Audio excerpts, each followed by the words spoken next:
आप सभी को महाशिवरात्रि पर्व की बहुत सारी शुभकामनाएं। भगवान शिव की विशेष कृपा आप और आपके परिवार पर बनी रहे, यही प्रार्थना करते हैं। तो चलिए आज इस शुभ शिवरात्रि पर्व पर हम उससे जुड़ी हुई इस सुंदर पौराणिक कथा का श्रवण करते हैं। इस कथा को अंत तक अवश्य सुनिएगा और अगर आज आपने शिवरात्रि का व्रत किया है तो इस कथा का ध्यान पूर्वक श्रवण करने के बाद आपका ये व्रत संपूर्ण माना जाएगा। तो चलिए आज की शिवरात्रि व्रत कथा आरंभ करते हैं। ऋषियों ने पूछा, हे सूत जी, पूर्व काल में किसने शिवरात्रि के इस उत्तम व्रत का पालन किया था और अनजाने में भी इस व्रत का पालन करके किसने कौन सा फल प्राप्त किया था, इसके विषय में बताइए। तब सूत जी कहते हैं, हे ऋषियों, आप सभी लोग ध्यान से सुनिए। मैं इस विषय में एक निषाद का प्राचीन इतिहास सुनाता हूँ जो सभी पापों का नाश करने वाला है। बहुत प्राचीन समय की बात है। किसी एक वन में एक भील रहता था जिसका नाम था गुरुद्रुह। उसका कुटुंब बड़ा था और वो बलवान तथा क्रूर स्वभाव का होने के साथ ही क्रूरतापूर्ण कर्म में तत्पर रहता था। वो प्रतिदिन वन में जाकर मृगों को मारता और वहीं रहकर नाना प्रकार की चोरियां करता था। उसने बचपन से ही कभी कोई शुभ कर्म नहीं किया था और इस प्रकार वन में रहते हुए उस दुरात्मा भील का बहुत समय बीत गया। तत्पश्चात एक दिन बड़ी सुंदर और शुभ कारक शिवरात्रि आई, लेकिन वो दुरात्मा घने जंगल में निवास करने वाला था, इसलिए उस व्रत को वो नहीं जानता था। उसी दिन उस भील के माता पिता और पत्नी ने भूख से पीड़ित होकर उससे याचना की, हे वनेचर, हमें खाने के लिए कुछ दो। उनके इस प्रकार याचना करने पर वह तुरंत धनुष लेकर चल पड़ा और मृगों के शिकार के लिए सारे वन में घूमता रहा। दैव योग से उसे उस दिन कुछ भी नहीं मिला और सूर्यास्त हो गया। इससे उसको बड़ा दुख हुआ और वो सोचने लगा कि अब मैं क्या करूं, कहाँ जाऊं, आज तो कुछ नहीं मिला। घर में जो बच्चे हैं उनका और माता पिता का क्या होगा, मेरी जो पत्नी है उसकी भी क्या दशा होगी। इसलिए मुझे कुछ लेकर ही घर जाना चाहिए, अन्यथा नहीं जाना चाहिए। ऐसा सोचकर वो व्याध एक जलाशय के पास पहुंचा और जहाँ पानी में उतरने का घाट था वहाँ जाकर खड़ा हो गया। वो मन ही मन विचार करता रहा कि यहाँ कोई ना कोई जीव पानी पीने के लिए अवश्य आएगा। उसी को मारकर उसे साथ लेकर प्रसन्नतापूर्वक घर जाऊंगा। ऐसा निश्चय करके वो व्याध एक बेल के पेड़ पर चढ़ गया और वहीं जल साथ में लेकर बैठ गया। उसके मन में केवल यही चिंता थी कि कब कोई जीव आएगा और कब मैं उसे मारूंगा। इसी प्रतीक्षा में भूख और प्यास से पीड़ित होकर वो बैठा रहा। उस रात के पहले प्रहर में एक प्यासी हिरणी वहां पर आई जो चकित होकर जोर जोर से चौकड़ी भर रही थी। हे ब्राह्मणों, उस मृगी को देखकर व्याध को बड़ा हर्ष हुआ और उसने तुरंत ही उसके वध के लिए अपने धनुष पर एक बाण का संधान किया। ऐसा करते हुए उसके हाथ के धक्के से थोड़ा सा जल और बिल्व पत्र नीचे गिर पड़े और उस पेड़ के नीचे शिवलिंग था। इस जल और बिल्व पत्र से शिव की प्रथम प्रहर की पूजा संपन्न हो गई। उस पूजा के महात्म्य से उस व्याध का बहुत सारा पाप नष्ट हो गया। वहाँ होने वाली खड़खड़ाहट की आवाज़ को सुनकर हिरणी ने भय से ऊपर की ओर देखा। व्याध को देखकर वो व्याकुल हो गई और कहने लगी, हे व्याध, तुम क्या करना चाहते हो, मेरे सामने सच सच बताओ। हिरणी को इस प्रकार मनुष्य की भांति बात करते हुए सुनकर उस व्याध ने कहा, आज मेरे कुटुंब के लोग भूखे हैं, इसलिए तुम्हें मारकर उनकी भूख मिटाऊंगा, उन्हें तृप्त करूंगा। व्याध के ऐसे दारुण वचन सुनकर और जिसे रोकना कठिन था, ऐसे दुष्ट भील को बाण ताने हुए देखकर वो मृगी सोचने लगी कि अब मैं क्या करूं, कहाँ जाऊं, कोई अच्छा उपाय सोचती हूँ। ऐसा विचार करके उसने वहाँ इस प्रकार कहा। मृगी कहती है, हे भील, मेरे मांस से तुम्हें सुख मिलेगा और इस अनर्थकारी शरीर के लिए इससे अधिक महान पुण्य का कार्य और क्या हो सकता है। उपकार करने वाले प्राणी को इस लोक में जो पुण्य प्राप्त होता है उसका तो 100 वर्षों में वर्णन नहीं किया जा सकता। लेकिन इस समय मेरे सारे बच्चे मेरे आश्रम में हैं। मैं उसे अपनी बहन को या फिर स्वामी को सौंप कर लौट आऊँगी। हे वनेचर, तुम मेरी इस बात को मिथ्या मत समझना। मैं फिर तुम्हारे पास लौट आऊँगी और उसमें कोई संशय नहीं है। सत्य से ही धरती टिकी हुई है, सत्य से ही समुद्र अपनी मर्यादा में स्थित है और सत्य से ही निर्झरों से जल की धाराएं गिरती हैं। सत्य में ही सब कुछ स्थित है। मृगी के ऐसा कहने पर भी जब व्याध ने उसकी बात नहीं मानी तब उसने अत्यंत विस्मित और भयभीत होकर फिर से कहना आरंभ किया। मृगी ने कहा, हे व्याध, सुनो, मैं तुम्हारे सामने ऐसी शपथ खाती हूँ जिससे घर जाने पर मैं अवश्य तुम्हारे पास लौट आऊँगी। ब्राह्मण अगर वेद बेचते हैं और तीनों काल संध्या नहीं करते तो उसे जो पाप लगता है, पति की आज्ञा का उल्लंघन करके स्वेच्छा अनुसार कार्य करने वाली स्त्रियों को जिस पाप की प्राप्ति होती है, किए हुए उपकार को ना मानने वाले, भगवान शंकर से विमुख होने वाले, दूसरों से द्रोह करने वाले, धर्म को लांघने वाले और विश्वासघात तथा छल करने वाले लोगों को जो पाप लगता है, उसी पाप से मैं भी लिप्त हो जाऊं अगर मैं लौट कर ना आऊं। इस प्रकार अनेक शपथ खाकर वो मृगी वहां से चुपचाप खड़ी हो गई और तब उस व्याध ने उस पर विश्वास किया और फिर उससे कहा, ठीक है, जल्दी जाओ और वापस आ जाना। तब वो मृगी बड़े हर्ष के साथ पानी पीकर अपने आश्रम मंडल में गई।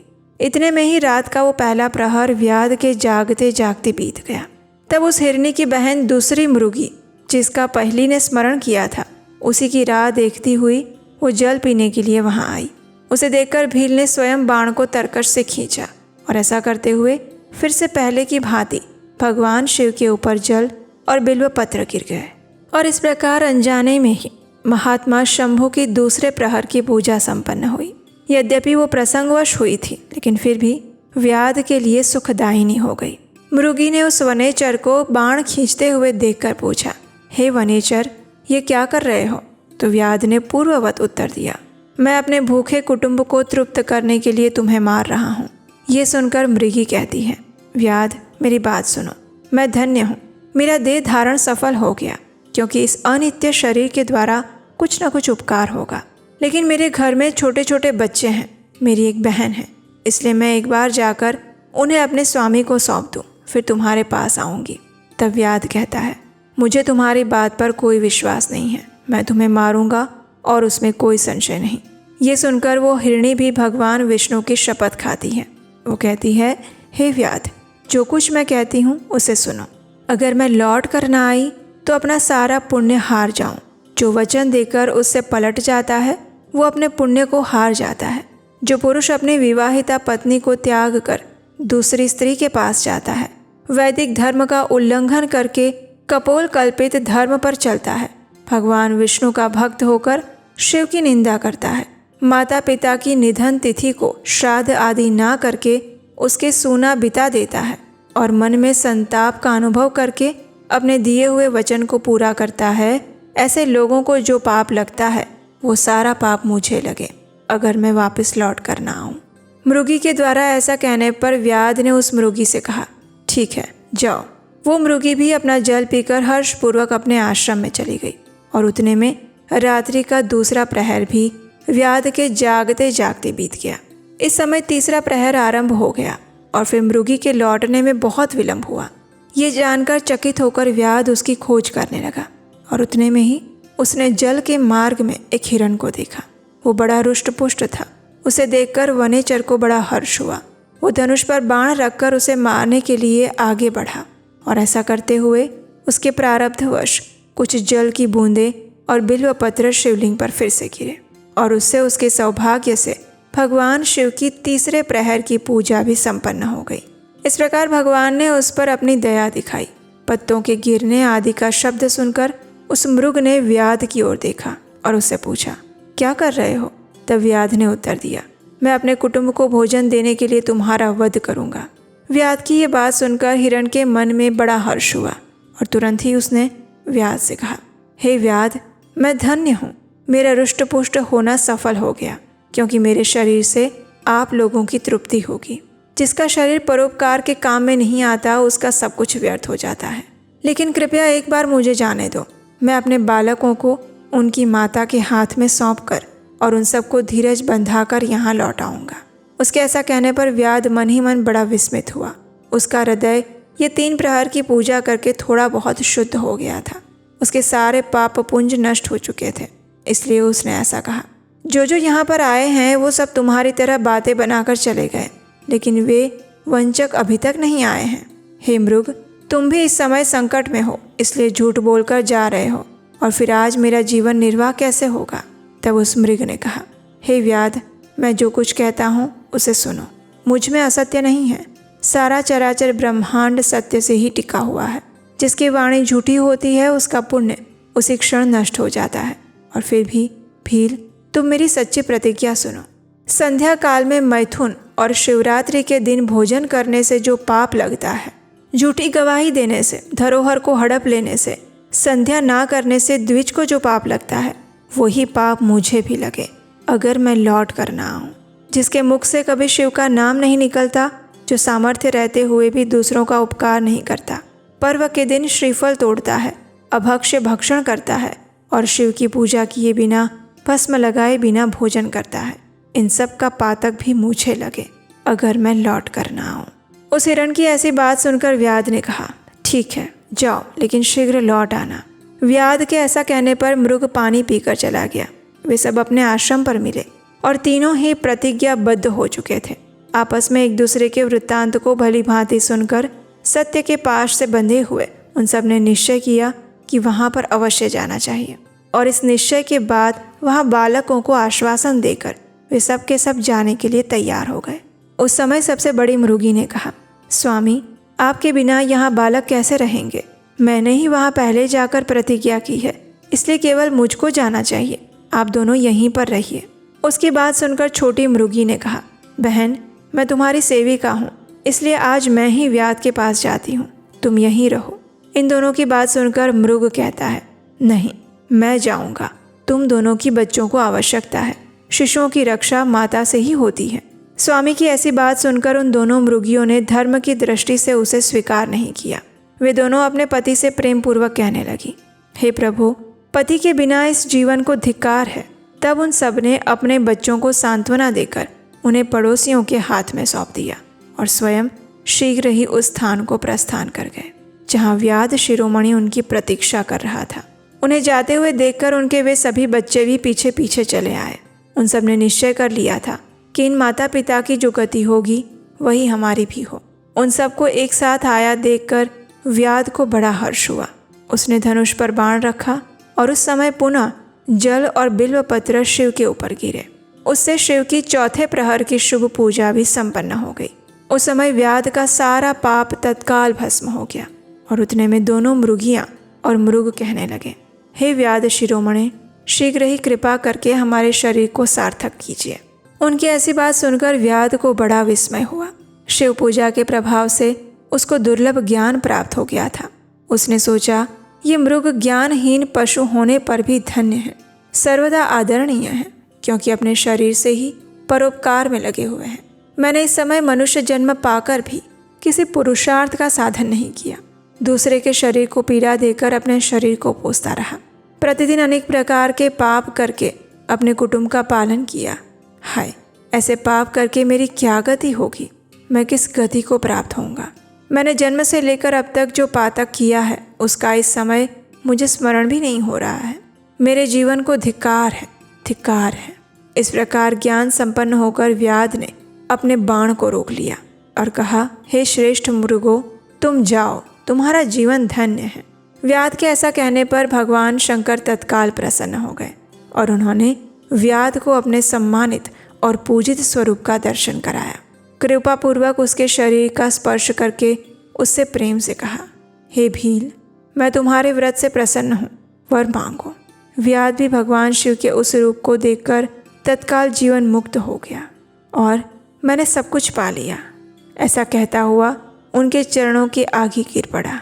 उसके इस भाव को देखकर भगवान शिव भी मन ही मन बड़े प्रसन्न हुए और उसे गुह नाम देकर कृपा दृष्टि देखते हुए उन्होंने उसे दिव्य वर दिए। भगवान शिव ने कहा, हे व्याध, सुनो, आज से तुम श्रृंगवेरपुर में उत्तम राजधानी का आश्रय लेकर दिव्य भोगों का उपभोग करो। तुम्हारे वंश की वृद्धि निर्विघ्न रूप से होती रहेगी। देवता भी तुम्हारी प्रशंसा करेंगे। हे व्याध, मेरे भक्तों पर स्नेह रखने वाले भगवान श्री राम एक दिन निश्चय ही तुम्हारे घर आएंगे और तुम्हारे साथ मित्रता करेंगे। तुम मेरी सेवा में मन लगाकर दुर्लभ मोक्ष को प्राप्त लोगे। इसी समय वे सभी मृग भी भगवान शंकर का दर्शन करके उन्हें प्रणाम करके मृग योनि से मुक्त हो गए और दिव्य देहधारी होकर विमान पर बैठकर शिव के दर्शन मात्र से श्राप मुक्त होकर दिव्य धाम चले गए। और तभी से अर्बुद पर्वत पर भगवान शिव व्याधेश्वर के नाम से प्रसिद्ध हुए। जो दर्शन और पूजन करने पर तत्काल भोग और मोक्ष प्रदान करते हैं। हे महर्षियों, वो व्याध भी उस दिन से दिव्य भोगों का उपभोग करता हुआ अपनी राजधानी में रहने लगा। उसने भगवान श्री राम की कृपा पाकर शिव का सायुज्य प्राप्त किया और अनजाने में ही इस व्रत का अनुष्ठान करने से उसे सायुज्य मोक्ष प्राप्त हुआ। फिर जो भक्ति भाव से संपन्न होकर इस शिवरात्रि के व्रत को करते हैं, वे शिव का शुभ सायुज्य प्राप्त कर लें।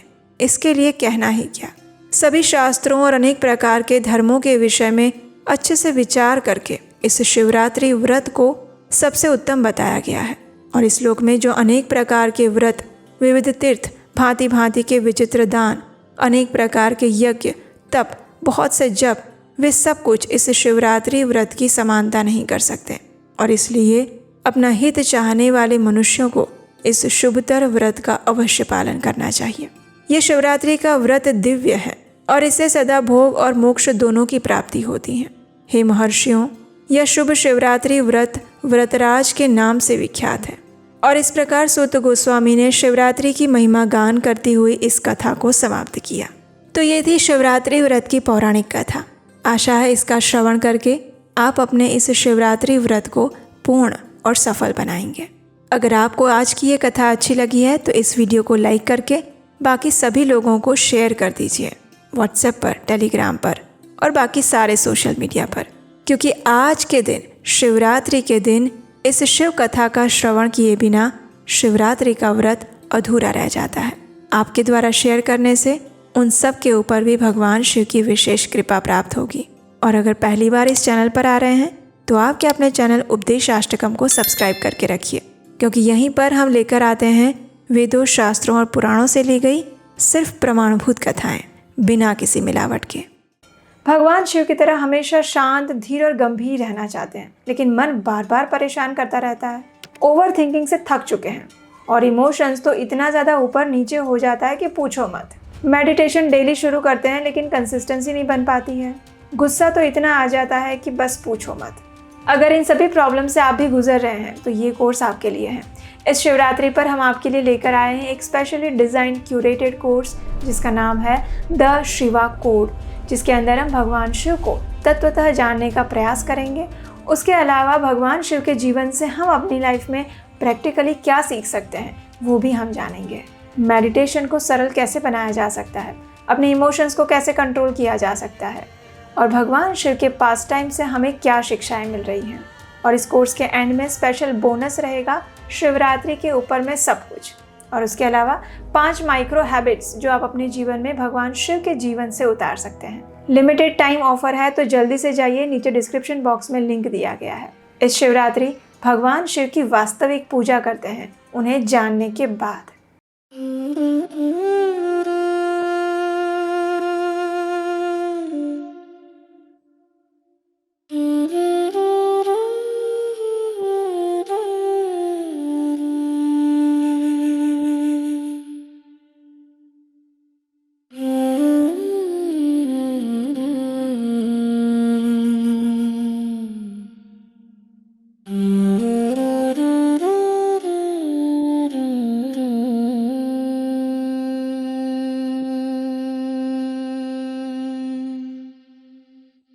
शिव रे शिव राम सखे प्रभो, त्रिविध ताप निवारण हे विभो।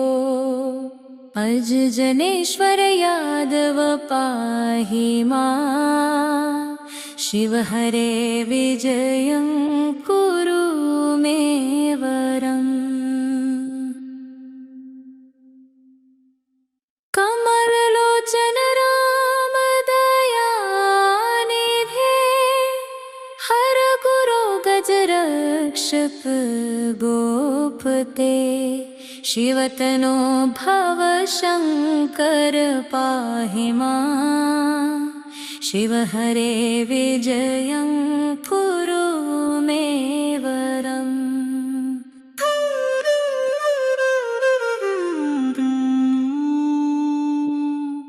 स्वजन रंजन मंगल मंदिर, भजति तं पुरुषं परम्।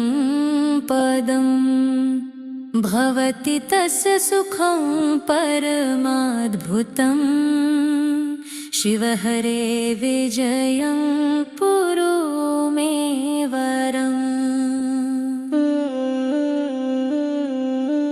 जय युधिष्ठिरवल्लभ भूपते जय जयाजित पुण्यपयोनिधे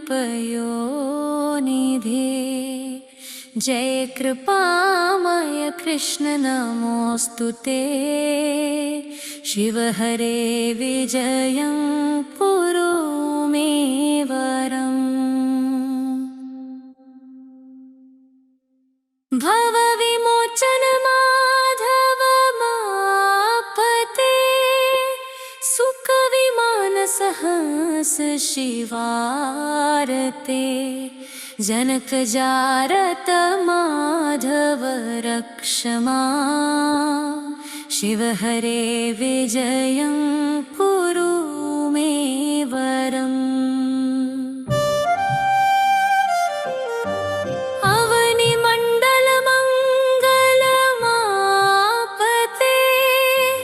जलद सुंदर राम रमापते निगम कीर्ति गुणाणव भोपते शिवहरे विजयं कुरु मे वरम्।